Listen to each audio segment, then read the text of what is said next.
한 절 말씀 보도록 합시다. 우리 찾주인 줄 알고 우리 함께 한 목소리로 우리 봉독하도록 합시다. 같이 읽겠습니다. 시작. 우리에게 주신 은혜대로 받은 은사가 각각 다르니 혹 예언이면 믿음의 분쇄대로. 아멘. 오늘 이 말씀을 가지고 다시 한번 로마서 1장 12장 6절 말씀 보도록 합시다. 이 말씀을 가지고 예언의 은사에 대해서 오늘 이제 말씀을 전하려 합니다. 본문을 보면 우리에게 주신 은혜대로 받은 은사가 각 다르니 혹 예언이면 믿음의 분수대로 라고 말씀하고 있는데, 여기서 오늘 세 가지로 이번에 말씀을 드릴 거예요. 첫 번째는 무엇이냐면 예언의 은사는 무엇인가 하는 부분을 여러분에게 말씀을 전하려 합니다. 예언의 은사가 무엇인가, 이 말씀을 통해서 여러분이 예언의 은사가 무엇인지를 명확하게 이해했으면 좋겠습니다. 그리고 두 번째는 예언의 은사가 지금도 존재하고 있는가 하는 부분이에요. 그러니까 예언의 은사가 지금도 주어지고 있는가. 우리가 지난 시간에 살펴봤던 것처럼 은사가 중단되거나 우리 눈에 보이지 않기 때문에 없어진 것이 아닌가 하는 부분에 대하여 말씀을 통해 살펴볼 것입니다. 세 번째로는 예언의 은사가 만약에 있다면 이 예언의 은사를 어떻게 활용하는 것인가, 또한 어떻게 사용해야 되는 것인가 하는 것에 대해서 여러분에게 말씀을 전하려 합니다. 오늘 우리가 살펴볼 예언의 은사에 대해서 말씀을 전할 때 본문에 보면은 예언이면이라고 합니다. 그러면 예언은 무엇인가 하는 첫 번째 질문에 대한 답변부터 여러분에게 드리겠습니다. 저는 장로교 목사입니다. 한국의 합동측 목사입니다. 그래서 합동측에서 대학원에서 공부할 때에 또 목사가 될 때에 여러 가지 질문합니다. 또 배웠고요. 대부분 보수주의자들은 은사에 대해서 말할 때 은사가 중단되었다고 얘기를 합니다. 그것이 일반적인 가르침입니다. 저도 그렇게 배웠고 또한 그렇게 성경을 이해하려고 합니다. 제가 지난 시간에 말씀드렸다시피 보수주의자들이 특별히 장로교에서 이런 문제에 대해서 보수적으로 성경을 보려고 해서 예언의 은사, 성경의 은사가 중단되었다. 특별히 통상적인 은사가 아니라 특별하게 주어진 이런 은사의 예언이라든지 또한 병 고침이라든지 또한 능력 행함이라든지 이런 은사에 대해서 보수적으로 생각하는 이유는 무엇이냐면 70년대, 80년대, 90년대 한국 교회를 휩쓸었던 은사주의 운동 때문에 그래요. 은사주의 운동이 다 잘못된 건 아니지만 성경에 없는 행위를 너무 많이 합니다. 사람들로 하여금 성경 말씀에 사람들이 말씀으로 인생을 사는 것이 아니라 무엇인가를 보고 경험하는 체험으로 신앙을 바꿔놔서 무엇인가를 체험하지 않으면 그것이 신앙이 아닌 것처럼 여기게 되었어요. 그 체험이라는 것이 성경적이면 좋을 텐데 성경적이지 않고 비성경적인 것들을 가지고 사람들을 호도하고 잘못 이끄는 경향성, 그리고 신앙을 왜곡시키는 일들을 많이 해왔습니다. 그래서 우리는 그런 문제 때문에 오늘날도 사실은 그런 문제들, 사람들을 쓰러뜨리는 일들, 저도 80년대에 신앙생활 하면서 입신하는 것들을 봤습니다. 입신이라는 것이 사람이 이제 쓰러져서 목사님들이 이렇게 기도하면 사람들이 쓰러지잖아요. 사람들은 장풍이라고 하는데 쓰러지잖아요. 그래서 쓰러져서 안 일어나고서 입신했다고 그래요. 입신하면은 신비한 것들을 본다고 그러죠. 하늘에 가고 입신하는 것이 몸에서 영혼이 나와서 신비한 것들, 하나님의 천사에 이끌려서 천국을 보기도 하고 지옥을 보기도 하고 이런 얘기들을 해요. 근데 입신했던 사람들을 제가 보면 제가 섬겼던 교회에 집사님들이 여러분들이 입신했었거든요. 집회 때. 그래서 나중에 들어오면 아무것도 안 봤어요. 잠잤어요. 힘드니까 철학기도 하니까 저녁에 기도 부흥하면 어떻게 합니까? 새벽 5시부터 8시까지 집회하고 아침 먹고 그다음 10시부터 12시까지 하고 점심 먹고 1시부터 옛날에는 3시, 4시까지 하고 또 저녁 먹고 7시부터 또 12시까지 하고 그러니 뭐 부흥회 한 2, 3일 하면은 지쳐가지고서는 뭐 저녁에 장풍 쏘면 다 쓰러져가지고 자죠 뭐. 그러니까 나중에 보니까 다 거짓말이더라고요.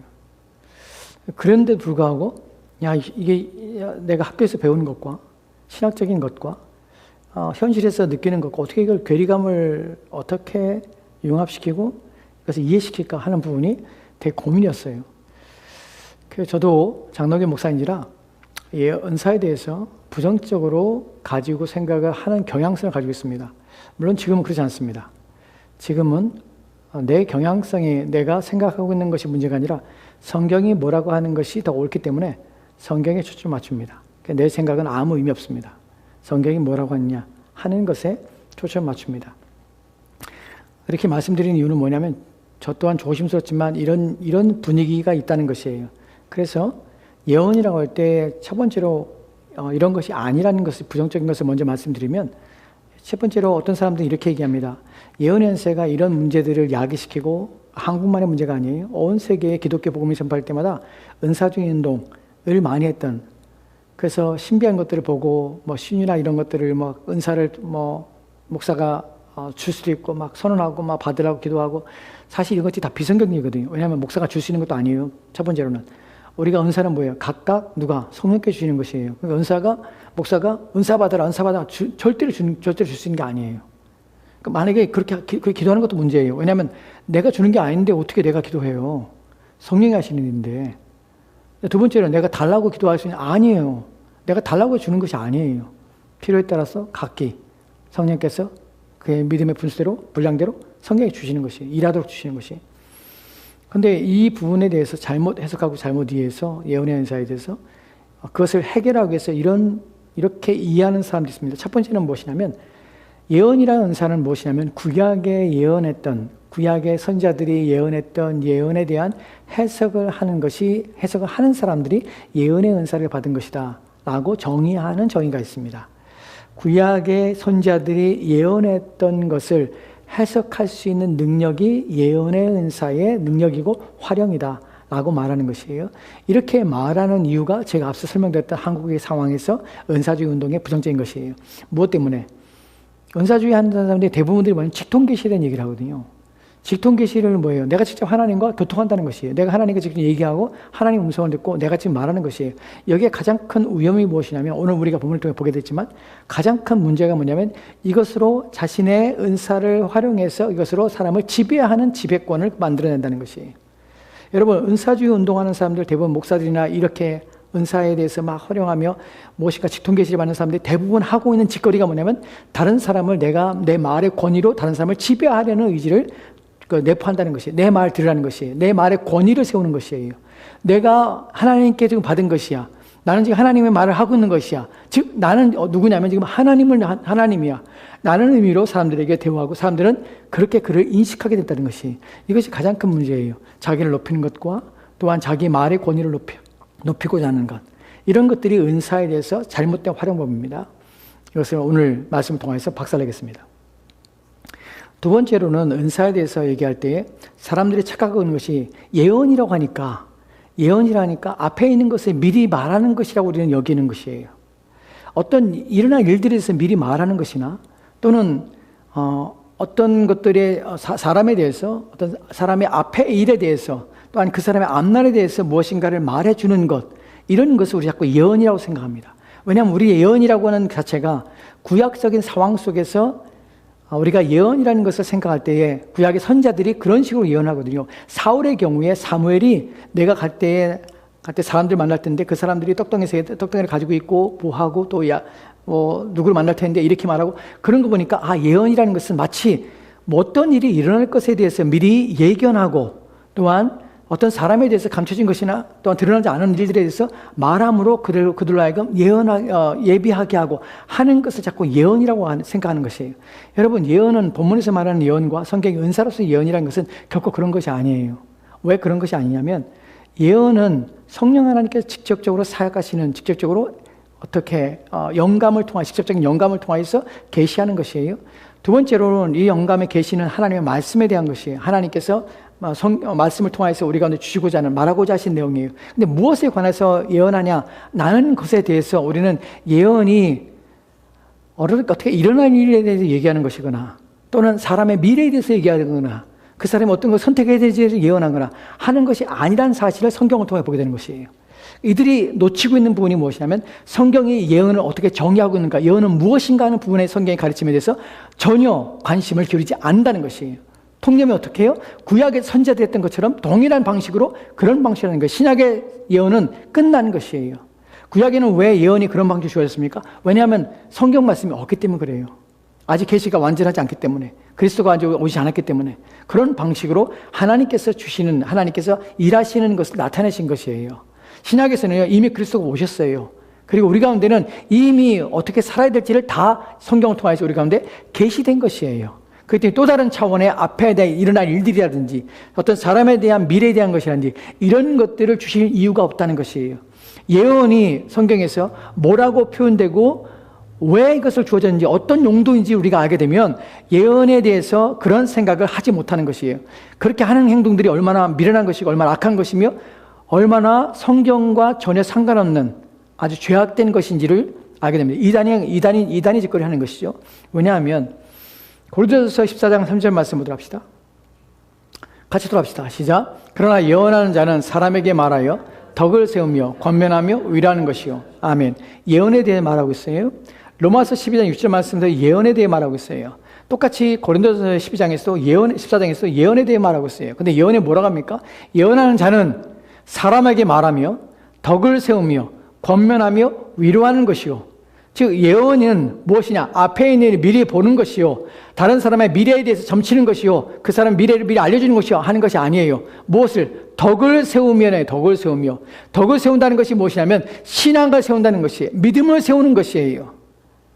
그 사람의 믿음에 권면하는 것이에요. 신앙에 권면하는 것이에요. 그 사람이 바르게 신앙생활하도록 돕는 것이에요. 두 번째, 권면하며 또한 위로하는 것이라고 표현했어요. 즉 교회 안에서 성도들에게 신앙생활을 바르게 하고 하나님 말씀대로 살도록 하는데 제한된 것이에요. 예언이라는 것은. 예언의 목적은 어떤 앞의 일들에 대해서 내가 알고 있는 신비로운 것을 말하며 예고하는 것이 아니라는 사실이에요. 누구 개인의 일상에 대해서, 개인의 삶의 선택과 개인의 삶에 대해서 예언하는 것이 아니라는 사실이에요. 누구에 대해서? 덕을 세우며 권면하며 위로하는, 누구의? 교회에게. 이것을 좀 더 확대해서 고린도전서 14장에 보면은 14장에 30절과 31절 말씀에는 이렇게 되어 있는데 보도록 합시다. 같이 들어갑시다. 시작. 만일 곁에 앉아있는 다른 이에게 계시가 있으면 먼저 하던 자는 잠잠할지니라. 너희는 다 모든 사람에게 배우게 하고 모든 사람의 권면을 받게 하기 위하여 하나씩 하나씩 예언할 수 있니라. 본문에 분명히 예언에 대한 내용이 나오죠. 예언하느니라.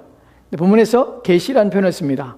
계시가 있으면 먼저 하던 자는 잠잠할지니라. 다른 이에게 계시가 있으면 잠잠할지니라. 먼저 하던 자는 잠잠할지니라.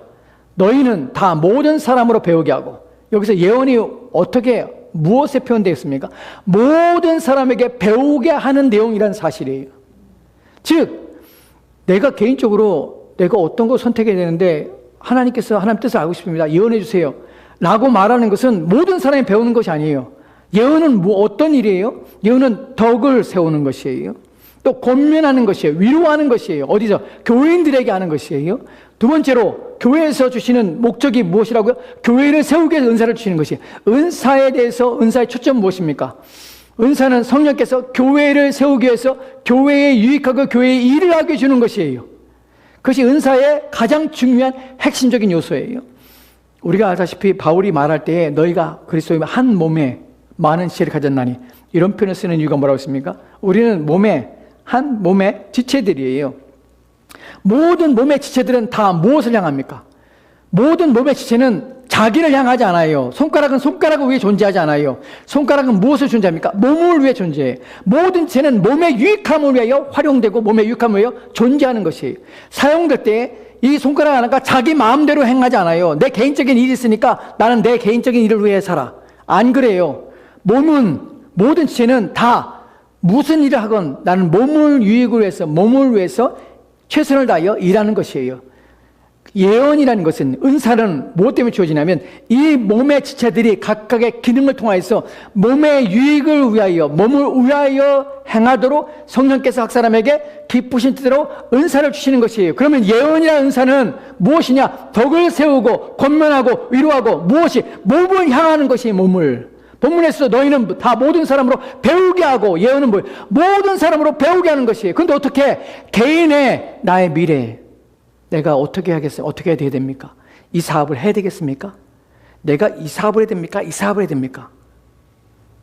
점치러 가서 마치 점을 받듯이, 여러분, 내가 여기 이사를 가야 돼. 이 집에 이사를 가야 됩니까? 저 집에 이사를 가야 됩니까? 내 자녀가 이 학교로 가야 됐습니까? 저 학교로 가야 됩니까? 그게 무슨 너희는 다 모든 사람으로 배우게 하는데, 이게 무슨 모든 사람에 배우게 하는 방식입니까?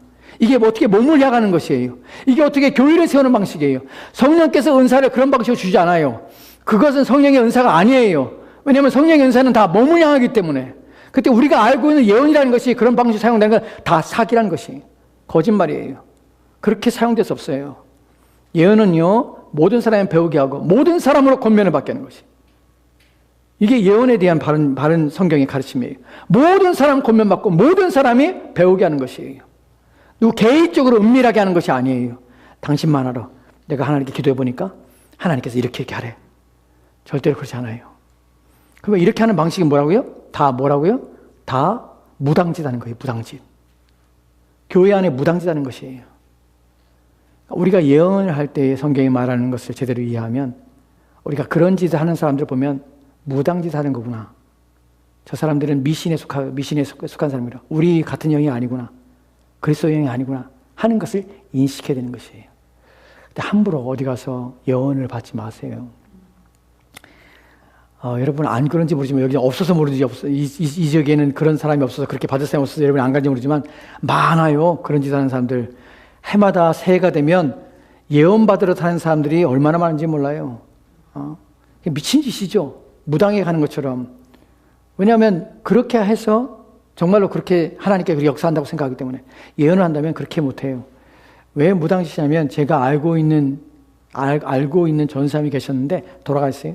그분이 예전에 항상 하시는 말씀이, 자기는 그때 암에 걸렸어요. 암인데 암을 이제 치료받고 이제 5년 동안 이제 기다리고 있는 상태였는데, 그런데 그분이 자기는 하나님께서 자기를 죽지 않게 할까를 확신을 갖고 있더라고.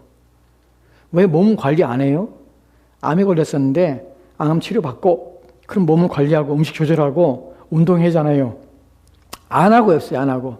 전사님 왜 안 합니까? 그랬더니 하나님께서 자기한테 계시를 주었대. 누굴 통해서? 자기가 잘하고 있는 예언하시는 분이 계신데, 그분한테 자기가 계시를 받았대. 그분이 그러더래. 하나님께 내 딸아, 사랑하는 내 딸아, 내가 너를 아끼노고 내가 너를 사랑하노라. 너는 여기서 할 일이 많고, 내가 너를 선교사로 내가 파송하려고 내가 준비 중이니라. 너는 이 병에서 병이 너를 지배하지 못할지니라. 너는 건강할 거니까 걱정하지 마라. 이런 계시를 받은 거야. 그러니까 아무것도 안 하고 자기 몸을 위해서.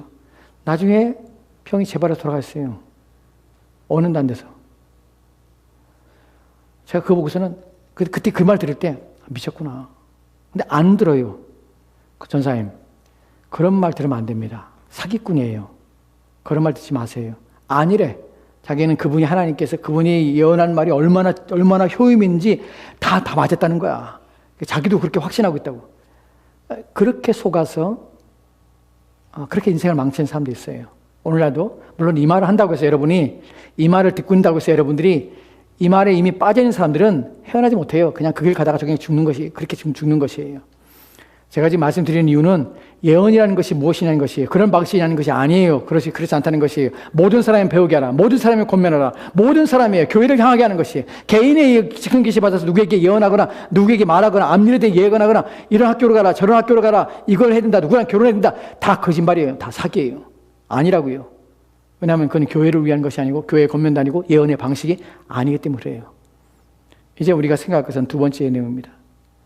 여기서 잠깐만 하나 건드리고 넘어갑시다. 여기서 계시라고 표현하는데, 계시라고 할 때 여기서 계시라는 단어를 사용하는 이유는 무엇이냐면 이 예언의 특별성 때문에 그래요. 계시라고 할 때 하나님 말씀을 받아서 그것을 성경에 기록했던 자들이 계시를 받아 기록한 것이죠. 형량의 영광을 받은 것이에요. 이런 방식으로 줬다는 말이 아니에요. 이렇게 또다시 한다는 것이 아니에요. 이 계시라고 표현한 바울이 계시라고 표현한 이유는 무엇이냐면 이것은 주는 방식이 계시와 같기 때문에 성령께서 직접 말씀하시기 때문에 그래요. 직접 말씀하시고 직접 주시기 때문에 그래요. 이 말은 무슨 말이냐면 준비하는 것이 아니에요. 집사님 내가 보니까 내가 묵상하다 보니까 내가 집사님을 생각하다 보니까 내가 이런 하나님 말씀이 이렇게 떠올라. 다 사기예요. 다 사기. 왜 그럴까요? 계시는 성령께서 그때에 바로 직접 주시는 말씀이에요. 그 사람이 없는데 줘서 뭐 하겠어요? 지금 말하지 못하는데. 계시와 말씀과 목사가 하는 설교와 다른 점이 무엇이냐면 설교는 준비하는 것이에요. 준비하고 또한 계획하고 말씀에 연구하고 그래서 선포하는 것이에요. 계시는요. 본문에서 말하는 예언이 계시란 표현을 쓰는 것은 준비하는 것이 아니에요. 그 시간에 성령께서 직접 주시는 것이에요. 직접 교회에 유익하기 위해서 직접 하시는 거죠. 그래서 뭐라고 그래요? 만일 곁에 앉아있는 다른 이에게 계시가 있으면 먼저 하던 자는 잠잠할지나. 그때 주는 거예요. 그때. 그렇기 때문에 먼저 하던 자가 나중에 지금 받고 있으면 내가 성령을 통해서 지금 받고 있습니다 하고 말하고 있으면 나는 잠잠할지니라. 생각해 보니까 내가 집사님을 고민하다 보니까 집사님을 기도하다 보니까 하나님께서 이렇게 말씀하셔. 다 사기예요. 다 사기. 지가 말하는 거예요. 자기가 하고 싶은 얘기를 그렇게 돌려 말하는 거죠. 왜? 자기 말로는 안 되고 성령 하나님의 권위를 가지고 하나님이 내게 나를 통해 말씀하니까 내 말에 순종해. 뭘 하려고? 지배하려고. 다 지배 욕망 때문에 그런 짓거리를 그런 표현을 쓰는 것이 거짓말이에요. 거짓말. 그런 거 속을 필요 없어요. 두려워할 필요도 없고. 또 그런 거 그렇게 말하는 사람은 이상하게 봐야 돼요. 미친 거 아니에요? 성령이 왜 나한테 얘기하지 왜 본인한테 얘기합니까? 하나님이 내게 할 말 있으면 나한테 얘기하시지 왜 본인한테 얘기합니까? 본인이 나보다 믿음이 좋습니까? 그래서 성령이 그렇게 하신 것이 나한테 얘기하면 성령이 내가 못 알아먹을까 봐. 그럼 당신 나를 무시하는 거예요? 내 신앙이 당신보다 못하다는 거예요? 성령께서 내게는 없다는 것이? 당신만 있고? 말도 안 되는 짓거리 하는 것이. 사람들은 그 얘기 들으면 솔깃하는 것이 솔깃. 그래서 빨리들 하는 것이. 그렇지 않다는 것이. 첫 번째 우리가 살펴봤던 것이 예언이란 무엇인가? 예언이라는 것은 어떻게 해요? 교회를 위해 주시는 것뿐만 아니라 교회에서 어떻게 덕을 세우는 성도의 덕을 세우고 또한 권면과 위로를 하는 것이고 모든 사람을 배우게 하는 것이에요. 모든 사람을 권면하는 것이에요. 개인적이지 않아요. 만 누가 특별하게 이런 미래에 대해서 이런 얘기를 그건 개인의 이야기야. 개인의 이야기. 예언은 그런 것이 아니에요. 개인을 위해 주는 것이 아니야. 교회의 덕을 위해서 은사기 때문에 교회를 위해 주는 것이야. 이것이 예언에 대한 성경의 가르침입니다. 예언은 무엇인가? 두 번째, 이 예언의 은사는 지금도 존재하는가? 지금도 주어지는가? 이 부분에 대하여 저도 고민했고 또한 갈등하고 또한 걱정하고 근심합니다. 왜냐하면 잘못 사용된 얘가 너무 많으니까. 예언이 있습니다 라고 말하면 그봐 예언이 있잖아. 직통을 받았대. 사람들이 기도하면서 이런 응답 받았대. 이렇게 예언했어. 저런 예언했어. 이렇게 말하는 사람들이 너무나 많기 때문에 염려가 돼요. 걱정이 되고. 하지만 우리의 염려와 근심이 성령 하나님의 자유하시는 주권적인 행위를 우리가 제한할 수 없습니다. 내가 염려한다고 예언의 은사를 있다고 하면 사람들이 혹시 이걸 남용할까 봐 그건 나의 염려지. 성령 하나님의 주권적인 행위를 가지고 주권을 가지고 성령이 행하시는 그 일에 대해서 내가 아니라 또한 내가 그것에 대해 제한하거나 또한 그렇지 않다고 말할 수 있는 권한이 내게는 없어요. 모두에게 없습니다. 성경을 통해서 우리가 볼 때에 다른 은사들이 주어졌다면 통상적인 은사들이 주어졌다면 비상한 은사 또한 지금도 존재합니다. 예언의 은사가 있냐고요? 지금도 있습니다.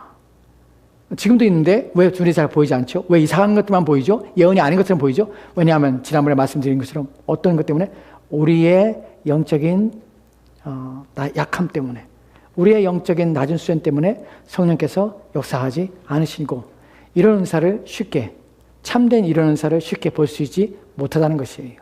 이것이 오늘날 우리가 가지고 있는 한계와 또한 어려움입니다. 그러나 성령께서 원하신다면 그분께서 기뻐하신다면 누구에게든지 예언의 은사를 주실 수 있습니다. 그래서 교회를 유익하게 할 것입니다. 예언의 은사를 받은 사람을 통해서 그래서 사람들이 권면을 받고 위로를 받을 것입니다. 또한 덕으로 그들의 신앙과 믿음을 세우는 일들을 할 것입니다. 이것이 가능함을 우리는 믿습니다. 왜냐하면 우리가 성령을 제한할 수 없기 때문에 그렇습니다. 세 번째 봅시다. 세 번째는 예언의 연세가 있기 때문에 그걸 어떻게 활용하는 것인가, 주의사항은 무엇인가 하는 부분이에요. 여기에 대해서 우리가 생각할 것이 성경 말씀을 먼저 보도록 합시다. 다음 구절 볼까요? 로마서 12장 6절 말씀. 본문에서 우리가 예언이면 믿음의 분수대로 어떻게 활용하는가, 어떻게 사용해야 되는가 하는 부분에서 예언이면 믿음의 분수라는 표현을 씁니다. 분수라는 것은 두 가지 의미로 우리가 이해할 수 있는데, 첫 번째는 분량이라고 우리가 번역할 수 있습니다. 믿음의 분량대로. 무슨 말입니까? 예언하는 사람들은, 예언의 은사를 받은 사람은 바른 예언은 진지합니다. 진지하다는 것은 어떤 의미를 가지고 있냐면 내가 해야 될 것 이상을 넘지 않습니다. 즉 내게 받은 것의 기준으로 내가 받은 것을 명확하고 바르게 그것만을 전합니다. 여기서 주의할 것은 내가 전달하는 내가 나타나거나 드러나지 않습니다. 바울이 지금 말하는 것이 믿음의 분수대로라는 표현을 써요. 예언한 자는 내가 하는 말을 과장하거나 내가 받은 것을 내가 다르게 얘기하거나 그것을 통하여 나를 높이려고 하거나 자랑하거나 하는 것에 대하여 금지하고 있습니다. 예언의 은사는 뭐라고요? 믿음의 분수대로. 어떻게? 그 말의 신뢰와 그 말이 가지고 있는 의미를 명확하게 전달할 뿐이지, 그걸 통하여서 내가 옳담을 받게 하거나 또는 내가 그런 자라는 사실을 내가 나타내는 도구로 삼거나 방식으로 삼으면 안 된다는 사실이에요. 그것이 바로 예언은 믿음의 분수라는 표현을 쓰는 것이에요. 근데 오늘날 예언은 믿음의 분수로 할 때 정말로 그들이 예언을 받았는가, 예언한다고 하는 수많은 사람들 보면 그들은 이 본문의 말씀에 다 어긋나죠. 왜냐하면 다 자기를 높이거든요. 내 말의 권위를 높이려고 했거든요. 내가 하나님 앞에 꿈에 보니까 하나님께서 이렇게 말씀하시더라. 그래서 이렇게 하라고 했습니다. 이거 안 지킵시오 하고 자기가 선언해요. 그 마치 내 말의 권위를 내가 하나님을 통해서 내가 이용하려는 이용 방식을 쓴다고요. 이런 방식으로 예언을 하는 방식은 다 사기입니다. 다 거짓말입니다. 그때 우리는 예언은 반드시 믿음의 분수대로 라는 표현을 여러분이 직시해야 됩니다. 두 번째로 믿음의 분수라는 것이 믿음의 분량에 따라서 내가 말씀 그대로, 그 말씀 그대로를 바르게 전하는 것들, 그것이 예언하는 자가 반드시 지켜야 될 룰입니다. 두 번째로 믿음의 분수를 할 때 믿음의 분수라는 것이 어떤 의미를 하면 이것이 믿음에 따라서 믿음과 연합하여서 믿음과 연결되어서 하는 표현이에요. 어떤 의미냐면 반드시 예언하는 것은 믿음에 내가 가지고 있는 믿음과 일치되는 내용들이 전해야 된다는 것이, 이 부분을 좀 더 명확할까요? 유다서 1장 3절 말씀이 이렇게 되었습니다. 같이 합시다. 시작. 사랑하는 자들아, 우리가 일반으로 받은 구원에 관하여 내가 너에게 편지하려는 생각이 간절하던 차에 성도에게 단번에 주신 믿음의 도를 위하여 힘써 싸우려는 편지로 너희를 권면할 필요를 느꼈노니. 아멘. 여기서 믿음의 도를 위하여 힘써 싸우려는 편지로 너희를 권면할 필요를 느꼈으니, 그래서 지금 유다가 막 편지를 쓰는 것이에요. 유다서를 쓰는 것이에요. 믿음의 도를 위하여라는 표현을 씁니다. 믿음의 도라는 것은 뭐냐면 가름이에요. 가르침이고, 그 다음에 교리고, 교리 체계고, 교훈이에요. 즉 믿음의 가르침, 믿음의 도리, 믿음의 교리라는 것은 무슨 의미냐면 믿음과 연합한 것이에요. 믿음에 대한 것이에요. 믿음이 무엇이냐? 우리가 믿는 것에 유익하게, 믿는 것에 일치되는 것을 말하는 것이에요. 즉 우리가 알고 있는, 지금 보고 있는 로마서 12장 6절 말씀에서 예언은 믿음의 분수를 할 때 믿음과 일치되어야 되는 것이에요. 어떻게 일치돼요? 성경에 나오는 내용이 있어야 되는 것이, 성경의 내용과 일치되는 것이에요. 예언하는데 내가 성경과 불일치되는 이상한 일을 하는 것이에요. 성경의 말씀에 없는 내용을 하고 있는 것이에요. 그건 믿음의 분수가 아닌 것이에요. 그건 믿음의 예언이 아닌 것이에요. 왜냐하면 예언은 항상 뭐야? 성경적이 돼요. 진리의 말씀에 있어야 돼요. 내가 예언하는데 내가 하나님께서 누구를 봤는데 그 사람을 내가 뭐 구원하기로 했어. 또는 뭐 내가 천국을 봤는데, 천국 갔다 왔는데 천국은 이렇게 있어. 천국에 보니까 막 금으로 되어진 것이 있어. 여러분, 천국에 금으로 되어지지 않습니다. 천국에 금으로 뭐 집들이 지어지고 아니에요. 누가 그래요? 요한계시록에 나오는 하나님의 성에 대해서, 예루살렘 성에 대해서 보석들이 막 되어 있는 것은 누구를 가리키냐면 성도인 우리들의 아름다움을 가리키는 것이에요. 즉 금으로 되어진 집에서 우리는 살지 않아요. 근데 그렇게 말을 해요. 그럼 뭐예요? 비성경 얘기죠? 성경에 없는 얘기하고 있잖아요 지금. 내가 보니까 막 기도하다 보니까 누가 이전에 죽었는데 누가 천국에 가 있는 걸 봤습니다. 대화하고 왔습니다. 이런 얘기도 해요. 여러분, 전혀 성경에는 그렇게 표현하고 있잖아요. 누구도 가서 죽은 다음에 가서 보지 않아요. 또 나사로 같은 경우 죽었다 깨어나서 자기가 본 것이 없어. 얘기할 것이 없어. 나인성의 과부의 아들이 죽었어. 살아난 다음에 그가 내가 본 것을 죽은 다음에 본 것을 얘기했습니까? 전혀 얘기하지 못해요. 왜요? 본 것이 없기 때문에. 근데 그런 얘기한다는 건 성경에 나오는 진리와 전혀 일치되지 않는 것이에요. 다비다도 마찬가지죠. 죽었다 살아났어요. 베드로에서. 근데 아무런 얘기도 없어, 성경에. 내가 본 천국을 써야 될 거 아니야. 죽었다 왔으니까. 근데 아무것도 없어. 무슨 말이에요? 그는 본 것이 없다는 것이. 그러니까 이런 것들에 대해서 우리가 속거나 성경에 없는 불시되는 여기에 대해서 좀 더 예언이 어떻게 제한되는지, 우리가 예언에 대해서 성경에 뭐라고 표현하는지를 좀 더 명확히 보면 예언에 대해서 분명해지고 바르게 사용됩니다.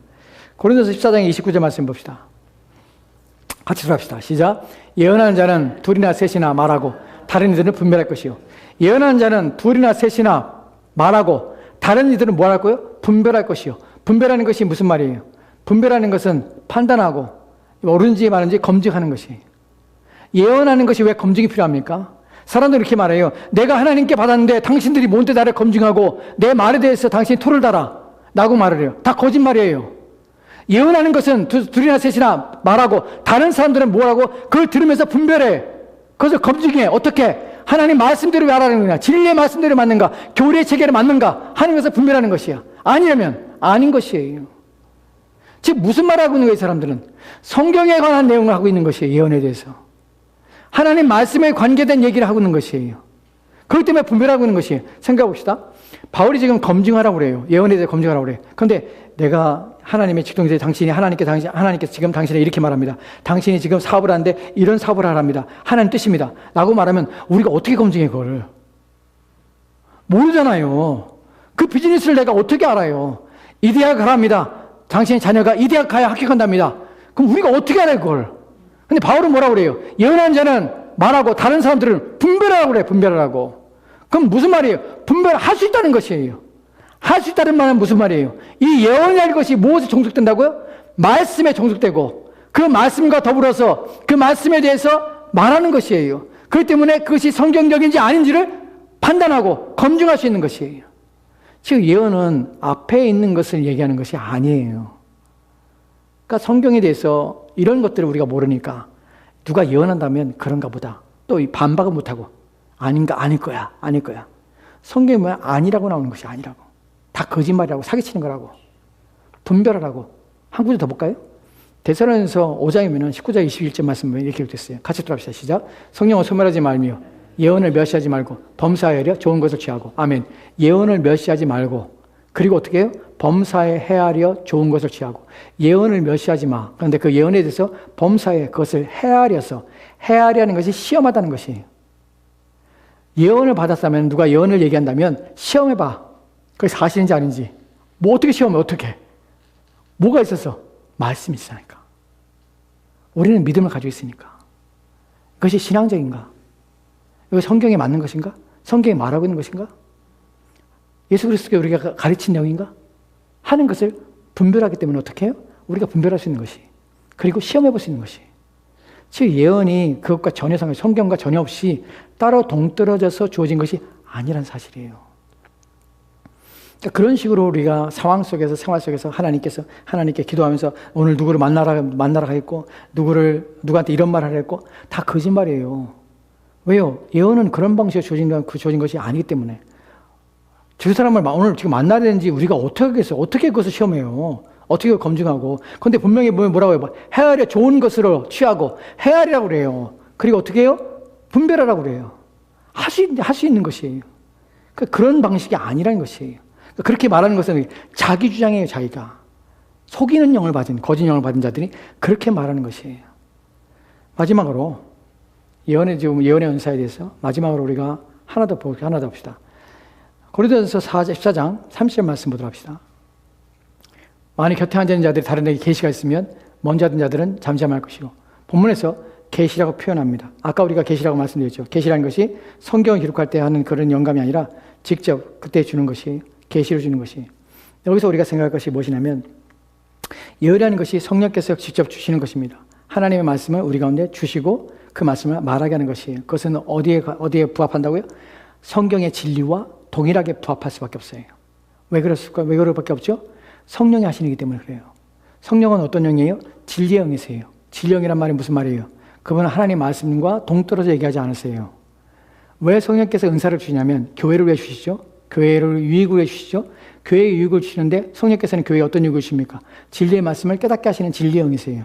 그분이 교회에 유일 때 예익을 주실 때 예언을 은사를 주시는 목적은 무엇이고? 덕을 세우고 권면하고 위로하고 배우게 하는 것이에요.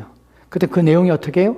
우리가 믿음의 분수대로 어떤 방식으로 믿음에 합하게 믿음과 동일하게 믿음을 따라서 믿음에 부합한 것으로. 왜 그럴까요? 왜냐하면 성령이 동일하게 하시기 때문이에요. 진리의 영이신 영이 그분이 예언의 은사를 주실 때에 자신의 말씀, 자신의 주시는 진리의 말씀과 동떨어져서 말씀을 줄 수가 없다고요. 그래서 본문의 계시처럼 본문에 성령께 주시는 일들은 하나님 말씀과 부합하게 우리 가운데 주시는 것이에요. 동시에 계시라고 표현된 것이 직접 주시는 것이에요. 직접 말하게 하시는 것이에요. 예언이라는 것이. 직접 말하게 하시는 것은 자기 마음대로 말하는 것이 아니에요. 예언이라는 것은 내가 하고 싶을 때 하는 것이 아니에요. 잠깐 기다려봐. 내가 기도해 볼게. 하는 사람도 있어요. 하나님께 내가 묻고 싶습니다. 하나님께서 내가 이 병을 내가 고칠지 어떤 약을 써야 될지 하나님께 묻고 싶습니다. 좀 기도해 주십시오. 잠깐 기다려 봅시다. 기도해 봅시다. 하나님, 이 자매의 병을 위해서 어떤 약을 써야 됩니까? 말씀해 주십시오. 그래서 내가 기도하고서는 하나님께 이 약을 쓰래. 사기예요. 왜 사기일까요? 계시라는 것은 내가 받고 싶을 때 받는 것이 아니에요. 내가 요구해서 받는 것이 아니에요. 주실 때 받는 것이. 그런데 사람들 어떻게 해요? 복제 가지고 오면 다 계시해줘. 다 예언해줘. 이건 지가 예언하는 거 지가. 왜요? 계시가 아니에요. 계시는 뭐라고요? 주시는 거예요.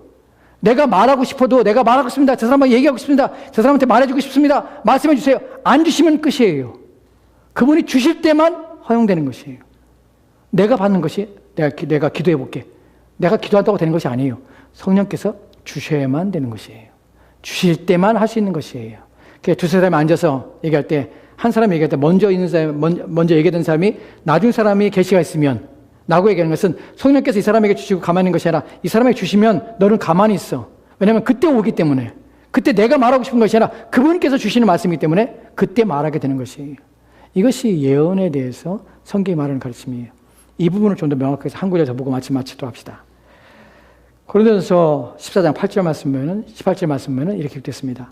같이 들어갑시다. 시작. 내가 너희 모든 사람보다 방언을 더 말함으로 하나님께 감사하노라. 우리가 이 말씀을 보면 무슨 생각이 떠오릅니까? 방언에 대한 얘기구나. 모든 사람보다 내가 너희 모든 사람보다 방언을 더 말함으로 하나님께 감사하노라. 더 말함으로 감사하노라. 생각해 봅시다. 바울이 이 말을 왜 했을까요? 내가 너희보다 방언을 더 말해. 나는 너희보다 더 방언을 말하기 때문에 난 너희보다 더 나아. 이런 의미인가 하는 부분이에요.